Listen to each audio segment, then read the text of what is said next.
And definitely, you keep it here, and yeah, we'll wrap in 10 minutes, sir. Yeah, anything is fine. However, whatever you're comfortable, please ask. Evaru Hello. first. Chandu. Murthy Garu is there. Yeah. Can we start from there? సార్కి congrats Prasad గారు, మీరు తిరుపతి నుంచి హైదరాబాద్లో అడుగుపెట్టారు. ఇన్నాళ్ళు సినిమాల ప్రొడక్షన్స్తో అడుగుపెట్టారు, ఇప్పుడు థియేటర్లతో అడుగు పెడుతున్నారు. థియేటర్లో అడుగుపెట్టి మా ఫ్రెండ్ కాబట్టి ఏం కావాలనో మొత్తం ఎవ్రీథింగ్ నేను ఆర్గనైజ్ చేసి ఇచ్చాను సార్. ఎనీహో మెయింటైన్ నా చేసి హెల్ప్ అయితే కంటిన్యూస్గా లైఫ్ లాంగ్ ఉంటుంది. దాని గురించి బ్యాక్ అండ్ మేనేజ్మెంట్ మీదే కదా ఎలాగైనా. అట్టే సో సో ఎనీహో నైజాంలో ఇప్పుడు కూడా మనం పండుగల టైంలో గట్రా వినిపిస్తుంటుంది, థియేటర్లు కాంపిటీషను సరిపోవట్లేదు ఇవన్నీ కూడా. సో మీరు దాన్ని కొంచెం తగ్గించడానికి ఈ విధంగా ట్రై చేస్తారు. కానీ ప్రాబ్లం ఏంటంటే మనకి ఎప్పుడు వినిపించే సమస్య ఏంటంటే జనాలు థియేటర్ దూరం అయిపోవడానికి ticket pricing and food pricing, ఈ రెండు. ఈ విషయంలో మీ స్టాండ్ ఇందాక నుంచి చెప్తున్నారు, ఫుడ్ ప్రైసింగ్ రీజనబుల్గా అంటున్నారు. ఆ రీజనబుల్ ఏంటో మీకు తెలియాలి. బట్ టికెట్ ప్రైసింగ్ కానీ ఇవి కానీ ఎలా ఉండబోతున్నాయి? అంటే డైనమిక్ ప్రైసింగ్ ఉంటుందా లేకపోతే రెగ్యులర్ ప్రైసింగ్? టికెట్ ప్రైసింగ్ కూడా కొద్దిగా రీజనబుల్గానే ఉంటుంది సార్. ఫుడ్ అయితే మాత్రం 100% కంపేర్ టు అదర్ స్క్రీన్స్ కొద్దిగా ఇక్కడ తక్కువే ఉంటుంది. అది క్లియర్గా చెప్తున్నాను. అంటే 1% లేదు కాదు, ప్రైసింగ్ అయినా డైనమిక్ ప్రైసింగ్ ఉంటుందా సినిమా కాదు సార్. 31st అట్టేం లేదు సార్, అట్టేం లేదు. గవర్నమెంట్ పర్మిషన్ ఇస్తేనే కదా సార్ అప్పుడు ఏదో ఇస్తారు. లేదంటే ఇప్పుడు నార్మల్గా ఉండే ప్రైసింగ్ మల్టీప్లెక్స్లో ఉండేటి దాని మీదే కొద్దిగా ఎఫర్డబిలిటీలోనే పెడుతున్నాం సార్. ఇక్కడ అక్కడేం మళ్ళీ ఆ డిఫరెన్స్ ఏం చూపించట్లేదు. Okay. Aparna vice president sir. ఇది యాక్చువల్లీ అపర్ణ లాంటి రియల్ ఎస్టేట్ టైకూన్ సినిమాస్లోకి వస్తుందంటే కొంచెం యాంగ్జైటీ అందరిలోనే ఉంది, ఏం చేస్తున్నారో ఏం చేయబోతున్నారని. ఒక క్వశ్చన్ ఏంటంటే, ఇండియా వైడ్గా ఇప్పటిదాకా ఒక 22 ఐమాక్స్ స్క్రీన్స్ ఉన్నాయంటున్నారు. మన చెన్నైలో 2 ఉన్నాయి, బెంగళూరులో 6 ఉన్నాయంట. బట్ హైదరాబాద్కి ఇప్పటిదాకా ఒక ఐమాక్స్ స్క్రీన్ అనేది లేదు. మన ప్రసాద్స్లో ఒక లార్జ్ స్క్రీన్ ఉంది, కానీ it still not an IMAX format. మీలాంటి బిగ్ ప్లేయర్స్ వస్తున్నారంటే చాలామంది ఎక్స్పెక్ట్ చేసేది ఏంటంటే యువర్ కమ్అప్ విత్ ఒక ఐమాక్స్ స్క్రీన్ అని. అసలు ఛాలెంజెస్ ఏంటి, ఎందుకు రావట్లేదు, మీరు ఎందుకు చేయలేదు? ఛాలెంజెస్ అని లేదండి, ఇదేదో మొట్టమొదటిసారి మేము ప్రవేశిస్తున్నాం. ఇక ఛాలెంజెస్ ఇంకా తెలియాలి. ఇప్పుడు మేము ఇదివరకు చెప్పినట్టుగా మీరు స్టడీ చేసుకుంటారు కదా స్క్రీన్లు ప్రొజెక్షన్ తేవడానికి. ఆబ్వియస్లీ మీరు ఒక ఐమాక్స్ కూడా తీసుకొస్తే బాగుంటుందనే దాంట్లో ఎక్కడో ఒకటి స్టార్ట్ చేసి ఎండ్ చేసి ఉంటారు. అందులో డిఫికల్టీస్ ఏంటి, ఎందుకు చేయలేదు? ఐమాక్స్ గురించి మరి ప్రసాద్ గారు చెప్పాలనుకోండి గారు. ఏమండి, అది కొద్దిగా ప్లానింగ్లో ఉందండి. ఇది బిగినింగ్ ఒక గ్రూప్తో డిస్కషన్ వల్ల మధ్యలో ఇదైన దానివల్ల కొద్దిగా ఆ ప్లాను ఇవన్నీ మిక్స్ అయి ఉన్నాయి దీంట్లో. ఫ్యూచర్లో అది కూడా వాళ్ళ మైండ్లో ఉంది. అవి ఫీజిబిలిటీని బట్టి, వాళ్ళకుండే ల్యాండ్ బ్యాంక్ని బట్టి, ఈ పర్మిషన్లు అవి ఉంటాయి కదా, అప్పుడు దాని గురించి కొద్దిగా ఎలాబరేట్గా నెక్స్ట్ మాల్ టైంకి ఒక క్లారిటీ వస్తుంది. ఇంకో మాల్ కూడా తొందరలో నెక్స్ట్ ఇయర్కి రెడీ అవుతుంది. అది అయిన తర్వాత చెప్తాను. Head of operations Sunil ji. Recently, PVR Inox filed its annual report for 2023 and 2024. They have reported about 2,000 crores of F&B business and around 3,200 crores of from movie tickets. In fact, they have registered more growth in F&B sector than the films. The film revenue, ticket revenue was up about 19% and F&B was about 22%. So clearly the multiplex business is sustaining more on F&B. And particularly down south and particularly in Andhra Pradesh and Telangana, there are certain restrictions on ticket pricing. So most multiplexes are trying to derive as much as revenue possible from the F&B business. So what is exactly your game plan and how are you going to balance that? Because audience are continuously complaining about these F&B prices. We have seen PVR Inox people, they big heads are coming to the media and explaining the rationale. And it is even tougher in Hyderabad because there are cap on government pricing in ticket prices. So how are you going to deal with it? Yeah, so good afternoon. So mainly, as everybody knows, that there are two components or two sources of revenue. One is the box office revenue and one is the F&B revenue. Now in box office revenue, as you said, there are it's totally not under our control because it has lot many components. So focusing on the only thing which is under our control, that is the F&B. So now, as like in the interaction session, when we were saying that we have a total control on our F&B, starting from the procurement of the ingredients to making it as a finished product and to serving it. So this will give us an added advantage on having a better control over the quality and better control over the pricing of it. So that is the vision what we want to make, and we really want to make this cinema viewing experience as a more of the F&B oriented. And yes, of course, cinema is going to be the major content, but we want F&B to be our one of the biggest driver as a cinema. And as you rightly said, that slowly and gradually over the period of time, every cinema exhibition companies or giants, they have realized the potential lies only in F&B. So that is the reason focus has shifted towards F&B a lot. And with help of our great experienced team of Mr. Sumit and under his leadership, we are definitely going to make a really different altogether milestone in cinema F&B very soon. Sir, last year PVR Inox actually took a decision to enter the food and beverages into the home delivery as well. We can find PVR Inox products in the Swiggy and other products also, other food aggregator apps. Do you have any such plans, because you have some extensive menu as you people are seeing?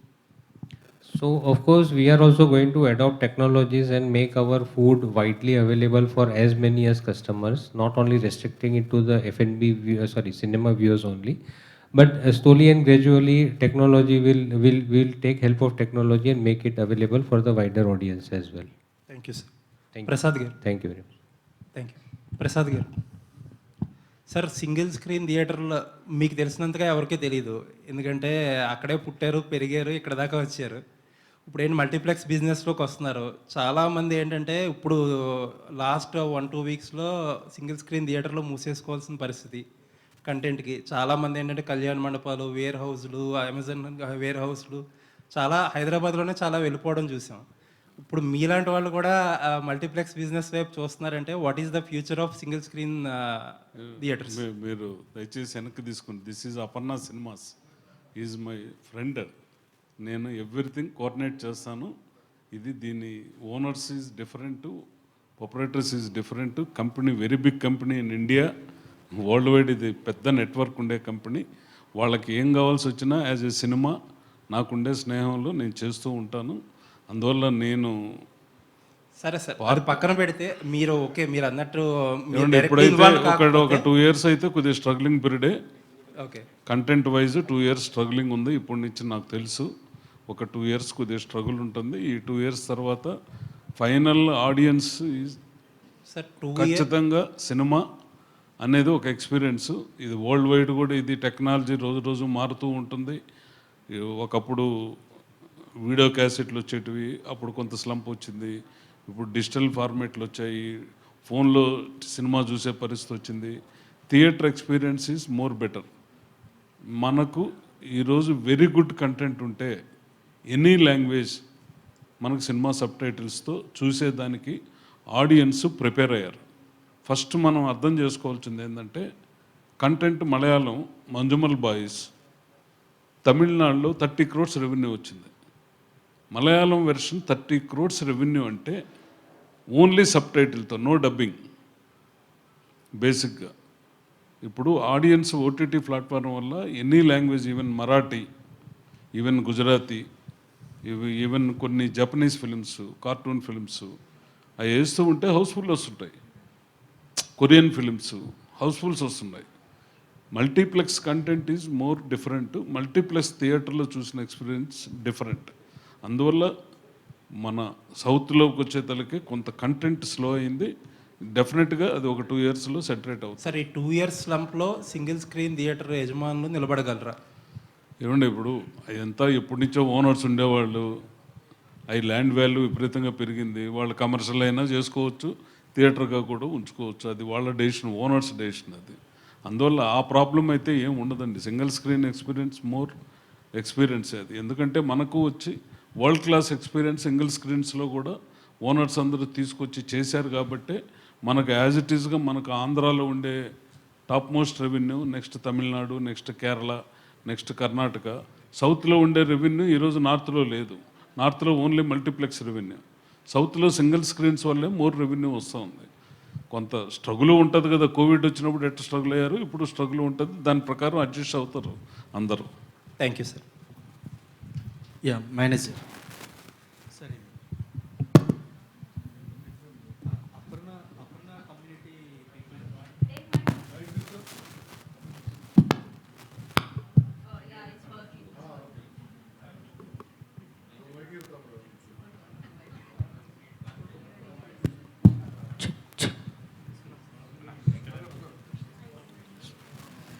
Yeah sir, Aparna community people చాలా large స్కేల్లో ఉందని మీరు చెప్పారు. అంటే మీరు Aparna community పీపుల్కి స్పెసిఫిక్గా అంటే మంత్లీ ఏదైనా ఒక కూపన్ పెట్టి ఇలా ఎన్ని మూవీస్ చూస్తే ఇది ఫ్రీ అన్నట్టుగా అట్లా ఏమన్నా మీకు ప్లానింగ్ ఉందా, ఆల్రెడీ అప్లై చేసి ఉన్నారా? ప్రస్తుతానికి అట్లాంటి ప్లాన్స్ ఏం లేదండి. అందరికి కూడా common platform book my show అండి.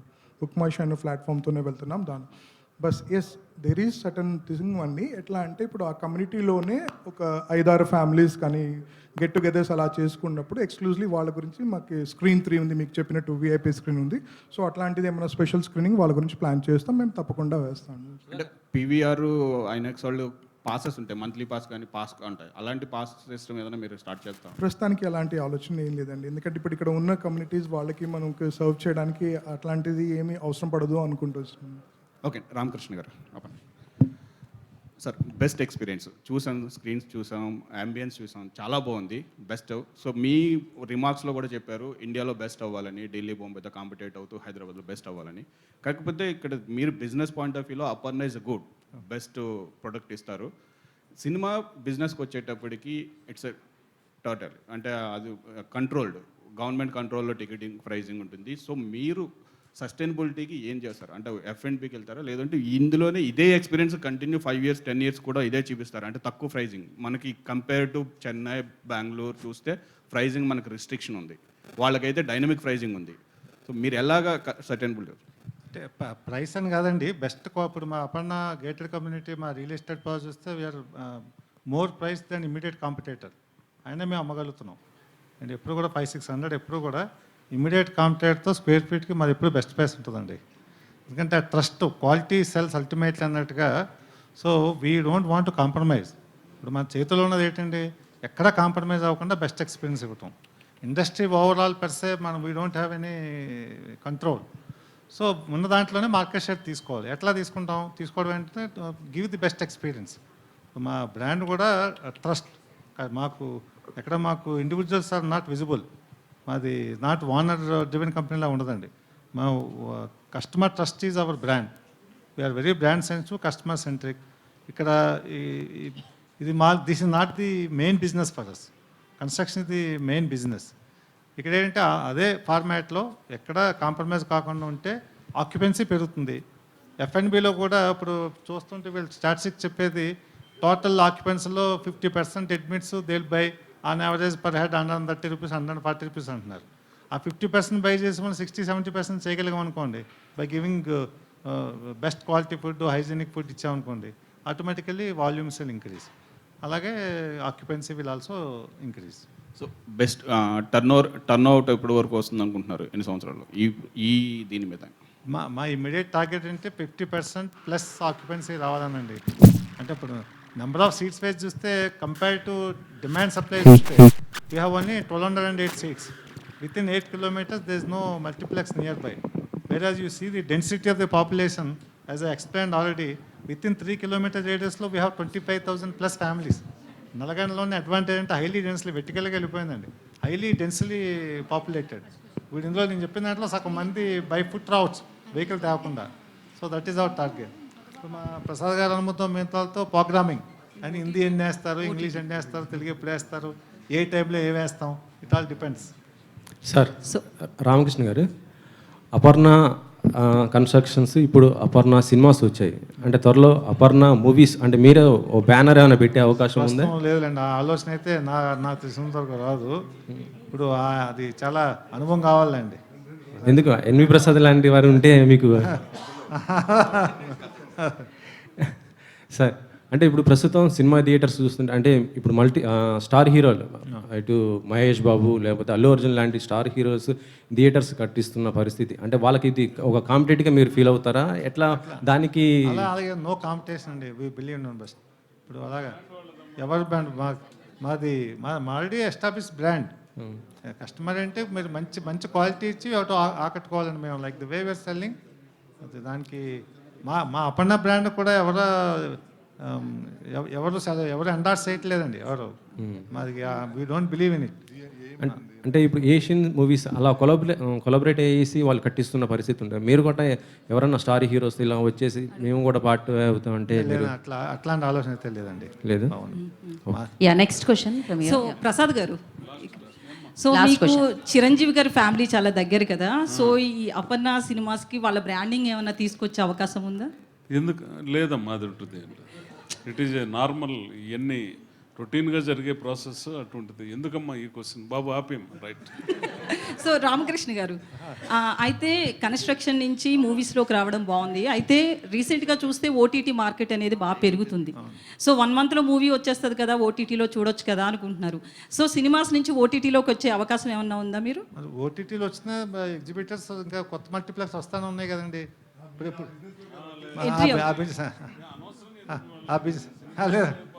ఇప్పుడే ఎంటర్ అయ్యాం కదండి.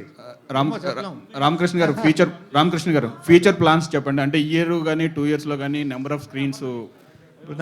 నెంబర్ ఆఫ్ స్క్రీన్స్ ఆల్రెడీ ఇప్పుడు శంషాబాద్ 7 స్క్రీన్స్ రాబోతున్నాయి.